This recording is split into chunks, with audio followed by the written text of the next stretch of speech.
bagusnya konsumsi apa? Vitamin D3K2, magnesium, kemudian manganese kakak. Vitamin D3 karena kakak saat ini lagi peradangan, dari sisi aku vitamin D3-nya 20.000 IU. Kemudian magnesiumnya 500 mg. Magnesium 500 mg, kemudian kakak cari ada manganese, itu 1 kapsul buka puasa dan sahur. Itu silakan dipertimbangkan kak. Kalau kakak ada rezeki lebih, tambahannya adalah vitamin B kompleks. Khawatirnya pada robekan itu dia juga ada kontribusi kerusakan di bagian saraf kakak. Nah, dalam vitamin B kompleks itu ada B2, ada B1, dan B12. Ini adalah komponen vitamin B yang menyangga sistem saraf kita, Kak. Jadi silakan dipertimbangkan untuk 4 itu dulu ya, Kak. Kalau kakak ada rezeki lebih, tambahan zinc lebih bagus sih, Kak. Cuman kalau lagi hemat BEP, dananya 4 tadi dimaksimalkan. Dok, aturan minum D3K2, magnesium prebiotik apa probiotik nih, zinc, beta NaCl kapan aja? Kakak Nida, kalau kakak bertanya tentang beta NaCl, aku udah berpikiran kakak ini GERD ya kak. Karena beta NaCl nggak boleh dikonsumsi untuk teman-teman yang gastritis.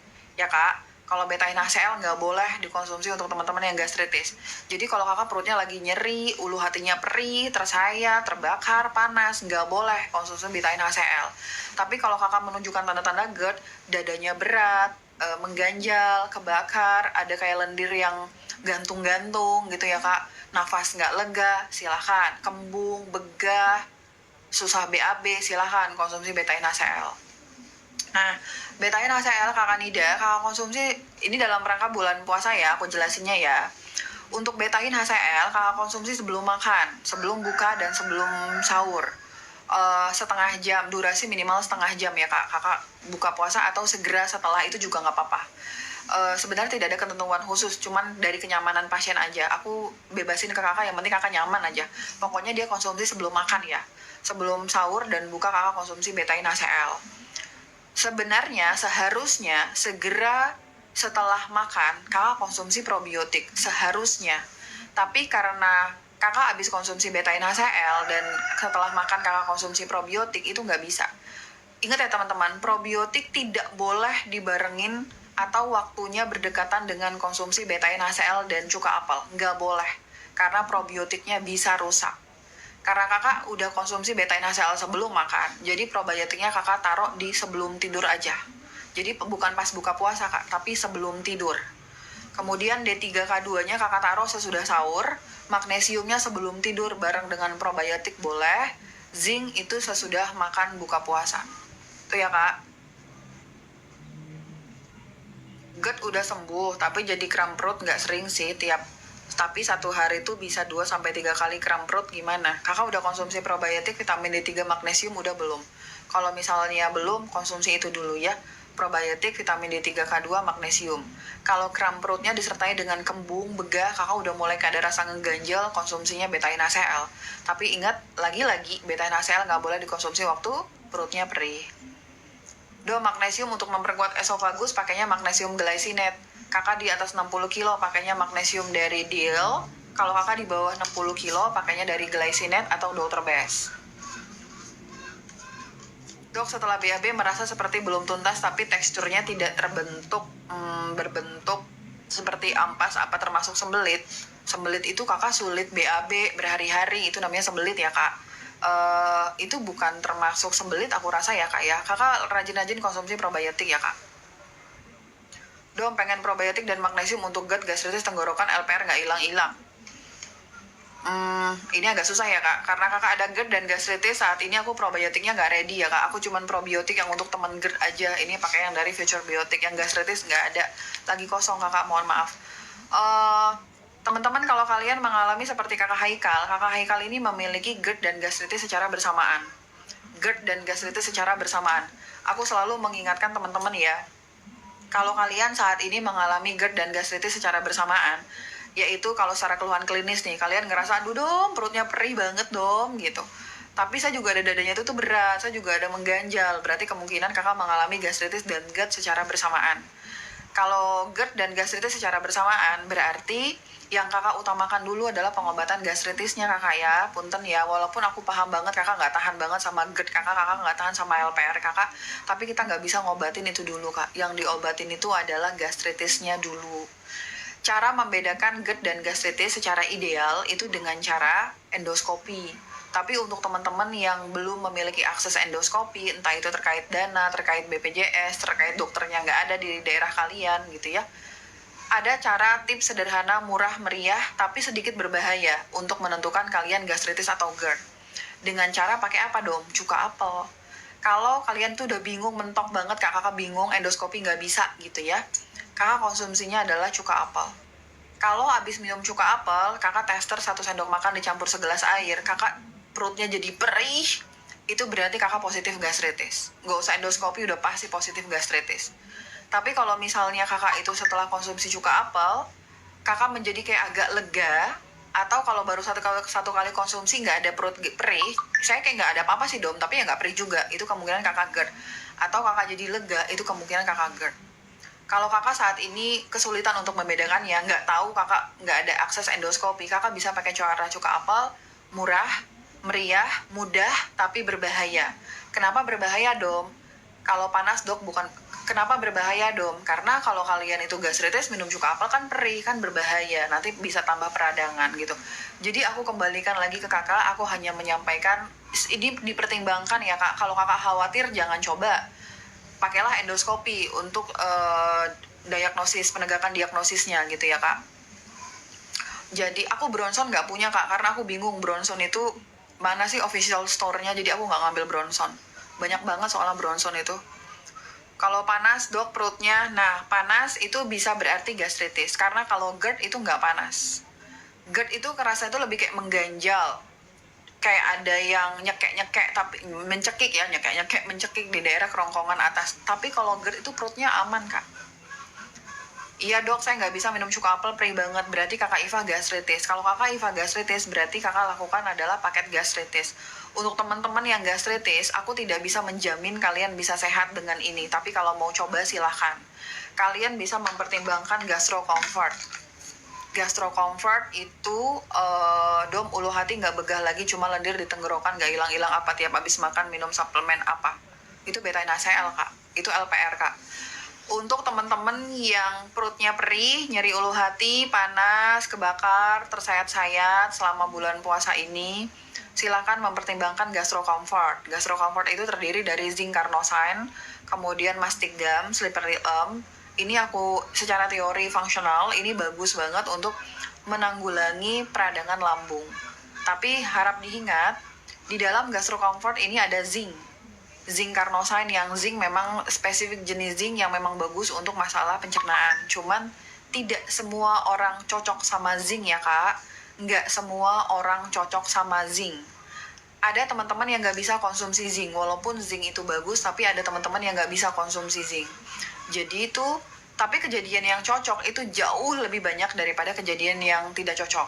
Kalau kakak mau nyoba, worth it, ini tetap worth it untuk dicoba ya kak, tapi dengan pemahaman mungkin kakak nggak cocok. Jadi aku menyampaikan apa adanya ya teman-teman ya. Kalau kalian mau coba silahkan. Kalau takut jangan dulu coba, karena bisa nggak cocok. Pakai Gastro Comfort, saya nggak cocok sama zinc tuh, kakak Iva bilang nggak cocok sama zinc, iya. Efek nggak cocok biasanya perutnya tuh kram, kemudian tuh mual. Tapi itu bisa berlangsung selama 2-3 hari ya kak. Kalau setelah 3 hari kram dan perut kakak mual berkurang, berarti kakak cuman adaptasi sama zinc. Tapi kalau misalnya dari semakin hari, kakak dari hari pertama konsumsi sampai hari berikutnya kok kramnya makin nambah dong, makin parah, berarti kakak nggak cocok, jangan dilanjutkan. Sama kayak kakak Iva, berhentikan zinc-nya, coba pakai alternatif lain. Nah, Gastro Comfort dikonsumsi 1 kapsul sesudah buka puasa dan sahur, kemudian kakak bisa gabungkan dia dengan dengan licorice root atau DGL. Kalau kalian punya darah tinggi, pakainya DGL, ada di keranjang Endomi Klinik ya, DGL. Kalau kalian tidak ada darah tinggi, pakainya licorice.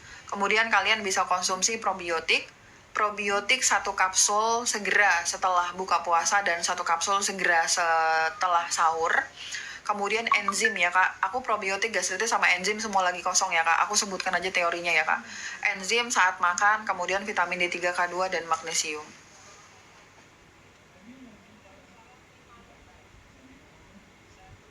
Dom, untuk mengurangi nodul tiroid, bagaimana? Sudah minum supaya yang tadi sudah minum sap yang tadi diinfo semua? Maksudnya apa nih? Kakak udah konsumsi apa aja? Kakak udah konsumsi apa aja kak? Zinc, selenium, vitamin D3, magnesium, udah konsumsi itu semua? Kakak tiroid nodulnya tirats berapa waktu di USG? Kakak tirats berapa kak? Dom, kalau lagi kak, aku nggak ada produk Bronson ya kak. Aku nggak ada produk Bronson. Untuk vitamin D3 aku menggantikan Bronson dengan Future Biotic. Future Biotic ini juga brand besar ya kak, dia dari made in USA. Aku lebih suka pakai Future Biotic karena nggak bingung kalau Bronson tuh terlalu banyak banget officialnya, jadi aku bingung mana yang aku pakainya Future Biotic ya kak. Future Biotic ini, nah aku punya vitamin D3 tuh ada dua ya teman-teman. Ada yang dari Naturbell, ada yang Future Biotic. Untuk teman-teman yang yakin tidak ada alergi kacang, sedikit pun sama sekali nggak ada alergi kacang, pakainya yang soft gel. Penyerapan yang soft gel itu lebih bagus daripada yang kapsul. Cuman yang soft gel ini memiliki resiko tidak nyaman, bukan yang nggak cocok ya, tapi tidak nyaman untuk teman-teman yang punya alergi kacang. Kalau kalian alergi kacang, pakainya yang kapsul. Yang kapsul ini dasarnya itu tuh vegetarian, selulosa, jadi dia minim terhadap peradangan, bahkan tidak mengandung alergen. Kalau kalian nggak yakin, pakainya yang kapsul dari merek Future Biotic. Ini sama-sama mengandung 10.000 IU, dengan ditambahi dengan K2 ya kak, disesuaikan sama kondisi kakak. Aku nggak ada merek Bronson ya kak, aku adanya Future Biotic dan Naturbell. Dom, kalau lagi puasa 36 jam minum suplemen vitamin D3 zinc, puasa 36 jam, magnesium oke. Dan probiotik gimana kalau nggak punya MCT oil? Kak, untuk long fasting aku setuju ya kak, aku setuju sama long fasting, tapi itu untuk teman-teman sebelum menuju sana, kakak harus benar-benar mengetahui ya kak, bahwa ada kebutuhan yang harus kakak penuhin dulu. Karena kalau kita udah semangat puasa, tapi kebutuhan dasarnya tidak terpenuhi, nanti kakak tidak mendapatkan secara sempurna tuh si benefit dari puasanya. Kalau kakak puasa panjang, aku wajibin kakak elektrolyte sih kak. Kalau kakak mau puasa panjang, elektrolyte itu aku wajibin sekali. Karena tuh untuk menjaga hidrasi kakak, jadi kakak butuh elektrolyte. MCT oil itu aku saranin juga. Kenapa? Karena dia bisa kayak buat kakak tuh tanpa lapar kakak tuh bisa ditunda dengan adanya MCT oil. Minimal kalau kakak mau puasa 36 jam, kalau yang aku rekomendasikan tuh vitamin D3K2, magnesium, elektrolyte, vitamin B kompleks. Minimal banget kakak harus punya ini kak. Kalau kakak ada rezeki lebih, tambahin probiotik sama zinc lebih baik. Tapi minimal tuh 4 itu ya kak. Vitamin B kompleks tuh perlu banget untuk teman-teman yang puasa panjang. Kemudian elektrolyte tuh perlu banget. Zinc itu dia bagus, tapi belum aku masukkan sebagai suplemen yang perlu banget kak. Hati-hati kalau kakak puasa panjang tidak ditemenin sama kebutuhan nutrisi yang efektif, nanti kakak nggak dapat efek benefit dari puasanya. Sudah semua tirats 5, hipertiroid subklinis tanpa ditegakkan. Oke.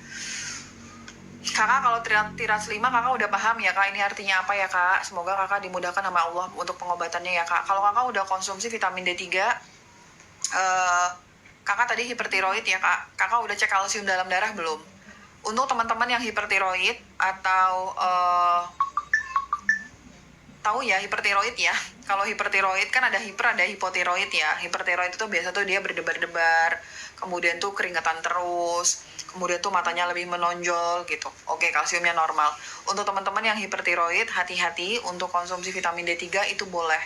Tapi sebelum konsumsi vitamin D3, mohon izin kalian pastikan dulu kalsium dalam darah kalian berapa. Karena ada teman-teman yang punya nodul tiroid dan hipertiroid memiliki kecenderungan untuk terjadi produksi kalsium berlebihan. Kalau kalsium kalian ketinggian, tunda dulu konsumsi vitamin D3-nya. Tapi kalau misalnya kalsium kalian tidak berlebihan atau normal, silahkan langsung konsumsi vitamin D3. Kakak Bavi, vitamin D3 yang aku rekomendasikan minimal 20.000 IU ya kak. Kemudian magnesiumnya yang aku rekomendasikan 500 mg. Kakak sudah tambahan zinc picolinat 50 mg, cakep. Kemudian selenium yang selenometation 200 mikrogram minimal. Tambahannya adalah organik spirulina sama boswellia turmeric. Untuk nodul tiroid tambahannya adalah organik spirulina sama boswellia turmeric. Boswellia turmeric itu bisa ngeboost imunitas kita yang dapat melakukan regulasi dan menurunkan peradangan pada tirats 5 kakak. Kemudian organic spirulina itu sifatnya superfood yang bisa meningkatkan fitonutrien polifenol dalam tubuh kakak. Jadi dia oke untuk teman-teman yang mengalami nodul tiroid. Silahkan dipertimbangkan ya kak. Kakak udah konsumsi probiotik ya kak. Kalau probiotik untuk nodul tiroid tirats 5 yang aku rekomendasikan dari Lactobacillus reuteri. Jadi yang kakak konsumsi vitamin D3 minimal 20.000 IU. Baik catat semua organik kak, aku lagi kosong ya kak, spirulina sama boswellia. Kakak akan ready mungkin 3-5 hari kemudian. Kakak stay tune aja di Domi Klinik ya kak. Jadi itu tuh probiotik Lactobacillus reuteri 1 kapsul segera saat makan dan saat buka puasa dan saat sahur. Vitamin D3 nya 20.000 IU, magnesiumnya minimal 500 mg, kemudian zinc picolinat 50 mg, kemudian seleniumnya 200 mikrogram.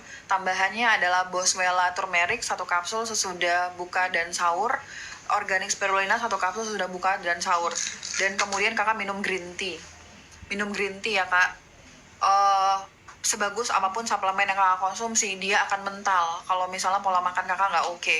Artinya kakak juga fokus nggak makan gula, nggak makan semua olahan tepung, nggak makan semua junk food, ultra processed food, semua karbohidrat olahan nggak makan. Kalau mau karbohidrat kayak misalnya nasi, singkong oke, tapi bertahap kurangin itu semua kakak.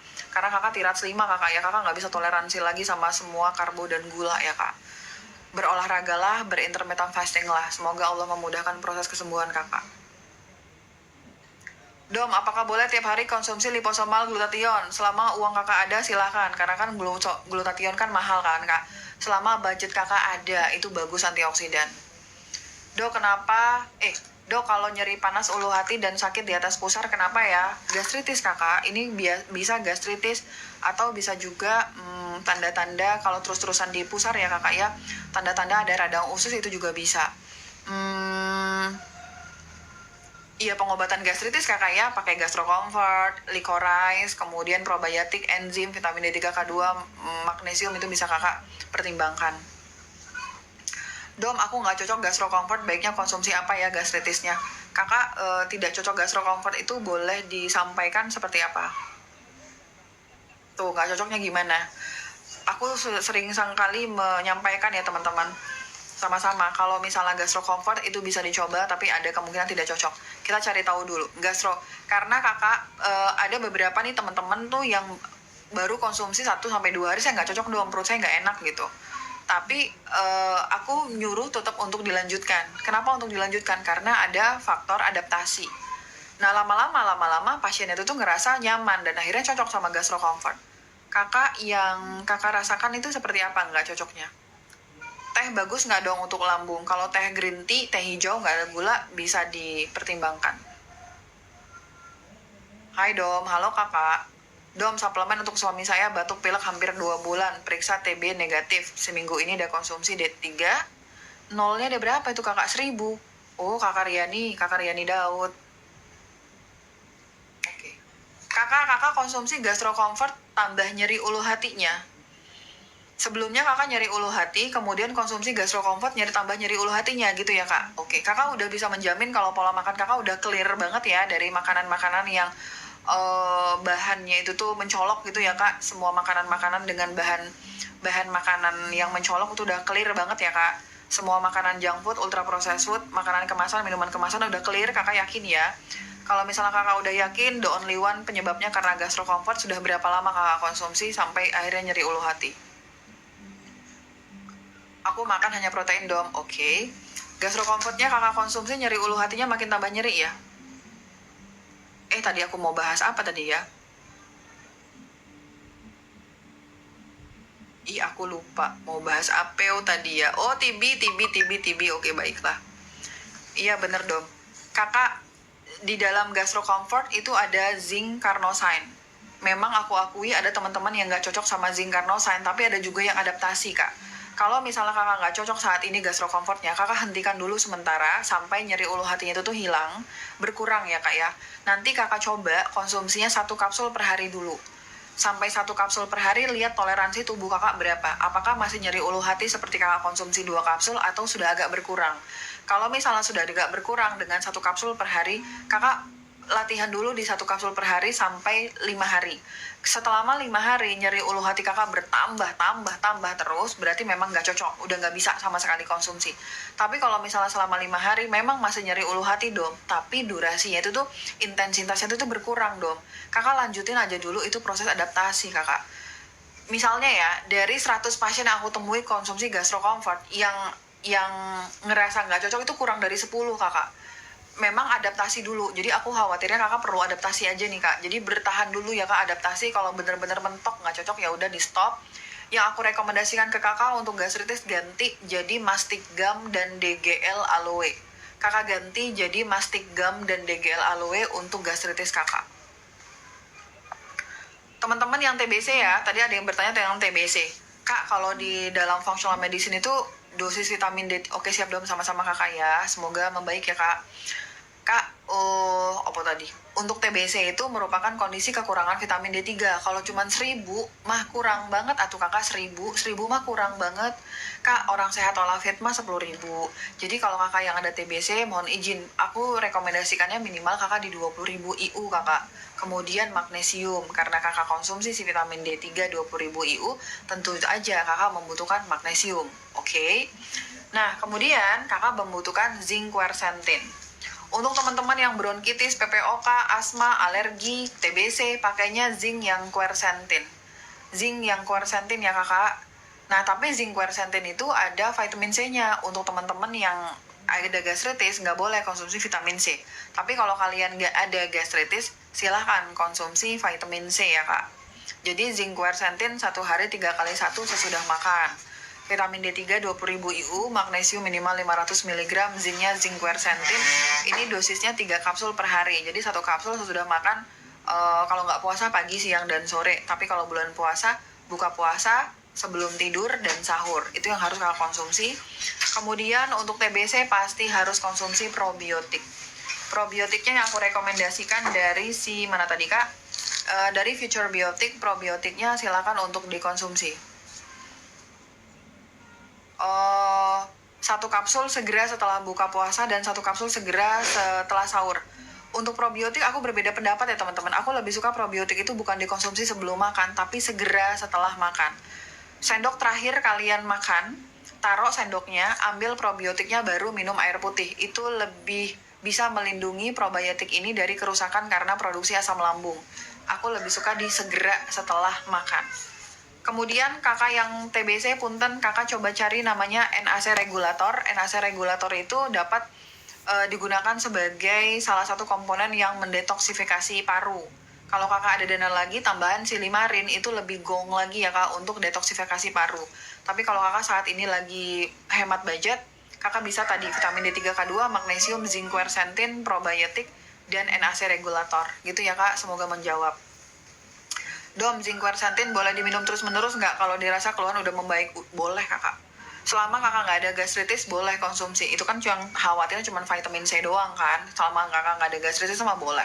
Vitamin C kan bagus untuk apa kak? Untuk antioksidan. Nah, kemudian kak, quercetin itu merupakan salah satu zat aktif yang digunakan dalam pengobatan kanker. Karena quercetin itu dapat meningkatkan imunitas. Quercetin itu bukan vitamin ya, dia sifatnya herbal. Dia dapat meningkatkan imunitas. Jadi tuh kalau kakak mau konsumsi sepanjang masa ya boleh. Tapi kalau kakak nggak ada keluhan, nggak apa-apa juga di stop gitu. Dom, vitamin apa badan sering pegel-pegel? Vitamin D3K2, magnesium, vitamin B kompleks. Dom, aku yang kemarin Domi diagnosa leaky gut, kakak Indah. Perut aku lagi kembung, gimana ya Dom? Mau order sama Domi banyak abis. Iya betul. Kak, kalau kemarin baru konsultasi ya dari aku belum ada perubahan ini ya kak, belum ada perubahan suplemen ya kak, masih dengan suplemen yang sama. Kakak Indah mohon izin kakak bisa follow up ke admin nanti kalau misalnya kakak kasih note, Min, kalau udah ready kasih tauin aku ya gitu. Nanti sama adminnya akan dihubungin kalau udah ready. Punten ya kak. Untuk magnesium dan zincnya yang aman, perlu konsumsi untuk magnesium dan zinc yang mana Dom? Oregano oil. Kakak keluhannya apa kakak Wan? Aku lupa. Punten kakak. Kakak keluhannya apa? Kakak Mazania, distributor. Hai Dom, kalau endometriosis pasca SC 8 tahun baiknya konsumsi apa ya Dom? Makasih Dom, sama-sama. Kakak Wan, punten aku lupa deh, kakak itunya apa dulu ya? Kok keluhan kakak apa dulu tadi ya? Maaf ya kak. Kakak official store. Yang pertama endometriosis ya teman-teman. Endometriosis ini penebalan ya dari dinding rahimnya. Untuk teman-teman yang endometriosis, untuk teman-teman yang FAM, fibroadenoma mammae, untuk teman-teman yang ada kista di rahimnya, apapun itu yang berkaitan pokoknya sama estrogen ya, kanker, bahkan kanker payudara pun, kalian bisa mempertimbangkan ini ya. Yang pertama dulu pola makan dong. Tepung itu nggak bisa dikonsumsi sama sekali ya kak. Tepung seujung kuku pun itu nggak bisa, karena itu adalah sumber peradangan untuk estrogen kita. Stop semua tepung ya kak, semua gula, semua tepung, junk food, ultra processed itu di stop. Aku naruh ini di bagian pertama, bukan suplemen dulu yang aku bahas, karena suplemen itu akan kalah kalau kakak terus-terusan nginput tepung, input gula, itu akan kalah ya kak. Jadi perhatikan apa yang kakak konsum. Kak di luar rahim atau udah oke. Kemudian udah kakak perbaiki tuh, kakak puasa. Puasa itu dapat menurunkan peradangan. Udah kakak olahraga itu dapat meningkatkan antioksidan production, jadi silakan berolahraga ya kak. Segala tepung ya kak, walaupun nggak gluten tapi segala tepung itu bagi aku tidak. Udah kakak udah itu baru kita ngobrolin tentang suplemen. Untuk teman-teman yang punya benjol-benjolan, dimanapun itu benjolannya ya teman-teman, dimanapun, polip, kemudian itu kalian punya benjolan di payudara, segala benjolan itu pasti kekurangan vitamin D3, K2, dan magnesium dan probiotik. Silakan dikonsumsi yang segala benjolan, tumor PD, vitamin D3, K2, magnesium, dan probiotik itu silakan dikonsumsi kak. Itu wajib ya kak. Nah probiotiknya yang aku rekomendasikan adalah dari Life Extension dengan Lactobacillus reuteri. Ini silakan dipertimbangkan. Kakak udah tambahan itu, kakak tambahannya adalah sea iodin. Iodin itu banyak terdistribusi di seafood. Teman-teman yang kekurangan iodin atau kurang makan seafood itu dapat meningkatkan resiko terjadinya ya tadi FAM, kondisi gangguan reproduksi, karena si iodin itu bisa berkontribusi pada produksi dari estrogen. Kemudian selanjutnya adalah DIM. DIM itu satu kapsul sesudah buka puasa dan sahur. DIM sangat aku rekomendasikan untuk teman-teman yang FAM, kista, endometriosis, pakainya DIM. Yang kemudian adalah zinc. Zinc itu juga aku rekomendasikan banget ya kak. Jadi vitamin D3, K2, kemudian magnesium, probiotik, zinc, DIM, dan sea iodin. Itu silahkan kakak pertimbangkan. Kalau kakak nggak yakin, cari tahu dulu sumbernya, jurnalnya. Kalau kakak udah yakin, silahkan untuk dikonsumsi ya kak. Beberapa pasien aku dikombinasi dengan diet itu menunjukkan perbaikan. Yang tadinya payudaranya keras, tiba-tiba udah agak melunak, kemudian tuh benjolannya sudah tidak terlalu teraba gitu. Tapi pola makannya benar. Kalau pola makannya nggak benar, percuma. Tumor PD boleh makan daging atau harus vegetarian? Kak, ini cerita yang menarik ya kak. Aku sudah pernah ketemu 3 kali dengan pasien yang menjalani vegetarian. Aku mohon izin teman-teman ya, aku tidak setuju sama pola makan vegetarian. Kalau di sini ada teman-teman yang vegetarian, mohon maaf ya, jangan tersinggung kakak ya. Aku hanya menyampaikan yang aku pelajari ya kakak. Aku tidak setuju dengan pola plant-based vegetarian, tuh aku nggak setuju. Siap dok, sama-sama gitu. Kakak Lili terima kasih ya. Kenapa? Kalau kalian hanya konsumsi vegetarian saja, kayaknya beberapa waktu lalu tuh ada influencer vegetarian yang meninggal juga ya, karena dia malnutrisinya kronik banget, parah banget ya, karena dia vegetarian. Kalau kalian hanya konsumsi vegetarian, berarti kan kalian nggak akses kalian untuk mendapatkan protein hewani itu udah nggak ada sama sekali kan kak, gitu. Sedangkan, makasih, vitamin D3, zinc, iodin, itu banyaknya itu di protein hewani kakak. Nah, tadi aku jelaskan tadi, teman-teman yang punya masalah dengan reproduksi estrogen itu membutuhkan iodin. Iodin itu banyak di protein hewani, terutama di seafood. Karena 3 orang kakak ini yang menjalankan vegetarian itu tidak konsumsi protein hewani dan seafood, makanya resiko untuk terjadinya kanker tumor payudara itu semakin meningkat. Makanya tuh aku bingung ya, kenapa orang-orang tumor itu tidak boleh makan protein hewani, malah disuruh vegetarian. itu agak kebalikan ya Kak konsepnya dengan yang aku pahami ya Kak. Memang benar daging merah kemudian protein hewani itu menjadi sesuatu yang berbahaya ketika pengolahannya nggak bener. Jadi kalau misalnya nih kakak telur, selama nggak ada alergi ya kakak makan telurnya direbus mah boleh. Kakak mau makan daging, misalnya daging cuma dioseng-oseng sama butter, pakai unsalted butter, pakai olive oil, itu mah oke kakak. Pakai ghee, itu mah nggak apa-apa gitu. Yang buat daging itu jadi jahat karena kakak pengolahannya yang salah. Kakak rendang, kakak santan, ada gulanya di dalamnya, ada lagi MSG-nya, ada lagi si jamur-jamurannya gitu. Itu yang buat dia menjadi salah. Tapi kalau kakak pengolahan ya benar. Jadi itu tuh kakak-kakak yang vegetarian yang perempuan ini kena FAM dan kena tumor payudara karena yang aku pahamin karena kekurangan iodin. Jadi aku tidak setuju untuk vegetarian. Yang pola makan yang aku setuju adalah diet keto dan diet karnivora. Diet keto itu kakak nggak boleh makan gula, kakak batasin karbohidratnya, masih boleh masuk karbohidrat, kakak boleh makan sayur, kakak boleh makan buah, tapi secukupnya ya, dan di buahnya yang keto friendly ya, kakak boleh makan protein dan lemak. Kalau diet karnivora kan kakak hanya konsumsi protein hewani saja gitu. Kalau vegetarian mohon izin aku nggak setuju. Terus aku juga udah ketemu sama 3 orang pasien, kalau laki-laki 2 orang ya, 2 orang pasien laki-laki menjalani vegetarian karena agama, karena menjalani ini sejak muda karena agama, dan dua-duanya memiliki kondisi kekurangan hormon testosteron. Karena hormon itu dibuat dari apa? Kolesterol. Kolesterol itu buat dari apa? Dari lemak. Lemak itu ya berasal dari protein hewani dan lemak-lemakan. Jadi untuk kakak yang vegetarian yang perempuan beresiko untuk terjadi benjolan payudara terkait karena kekurangan iodin. Kalau untuk kakak laki-laki, vegetarian bisa beresiko untuk meningkatkan terjadinya kekurangan produksi dari hormon testosteron. Tahu ya ke arah mana ya kalau produksi hormon testosteron itu gitu. Jadi sejauh ini aku tidak setuju sama vegetarian. Mohon maaf kakak ya.